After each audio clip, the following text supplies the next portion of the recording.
ba yung yung Girl Scout tayo noon? Na-experience nyo doon? Di ba? Ganyan yung unang ginagawa. Pwede na ilagay? Gabi na. Hindi pa. Hindi pa. Kadyo pa man. May may apoy pa. Kadyo pa. Hi guys! Dahil nasa Batis kami, ang dami namin kasamang Girl Scout. Ayan, nangahoy muna sila bago sila ihaw. Kasi wala kami mga dalang uling eh. Unprepared nga, ayan. Ayan na, marami na ang tao kasi tanghali na. May mga nag-ihaw na, may mga nagsusumba na, may nagtitiktok na, ayan. Mas maganda dito kasi mas malayo sa bayan. So, andito kami sa mountain ngayon. Ang ganda talaga ng ihawan nila, oh. Mga, Girl Scout. Ayan, may dala kaming banig dito. Ayan, yung mga pagkain. So, ayan. Holiday kasi dito ngayon. Ayan, may mga nagtitiktok. Ayun yung paliguan. Doon sa unahan, sa dulo, mas malaki ang paliguan doon. Kaya maraming tao halo-halo doon. Ayan. Uy, o, diba? Ayun, may mga nag-iihaw din doon.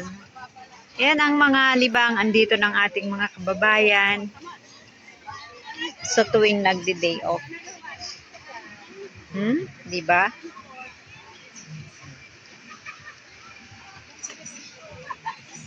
Wala kasi kaming dalang speaker kasi unplanned nga yung pagpunta rito. Ha? Talagang may pa oh. May mga pang swimming. Malaki kasi ang doon sa baba, sa dulo. Pwede ka magdalang salbabida. Kaya lang mas maraming tao doon, puno. Dito maglubog ka lang, ang lamig ng tubig. Kasi galing talaga sa bundok. Ayan.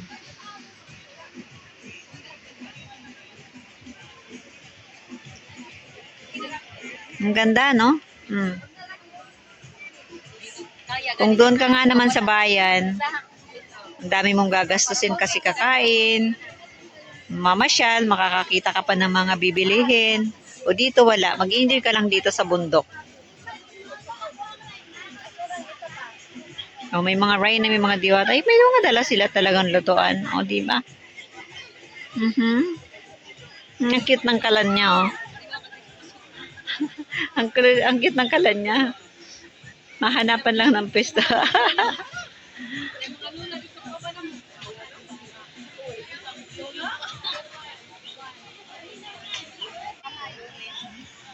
Oh, talagang enjoy sila zumba, oh. Pang TikTok.